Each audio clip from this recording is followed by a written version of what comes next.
Welcome to Luca is a Billionaire, where the only thing I invest in is your answers. Start by gathering the SSD, USB enclosure, and the Wi-Fi router with USB port. Verify the router supports external storage via SMB or FTP protocols. Confirm the SSD is 2.5" and the enclosure supports USB 3.0 for up to 5 Gbps. Back up any data before changing formats. Choose XFAT for cross-platform use or NTFS for Windows performance. If the router requires specific formats, reformat the drive on a desktop. Keep the SSD powered if the router cannot supply sufficient current. Power down the router if recommended, then connect the SSD to the USB 3.0 port. Power on the router and watch for the drive LED or admin detection.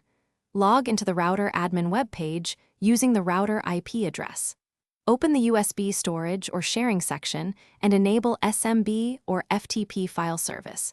Create a dedicated user account and set a strong password of at least 12 characters. Disable anonymous guest access to protect your files. Save settings and reboot the router if prompted for changes to apply. From a computer, map the network share using /router IP /share or use the Finder Connect to server option.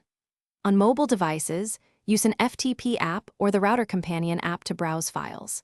Test read and write speeds. Typical home setups reach around 100 MB/s depending on Wi-Fi and router CPU. For best performance, use a wired gigabit Ethernet connection between client and router. Secure the share by enabling WPA2 or WPA3 wireless encryption and changing default admin credentials.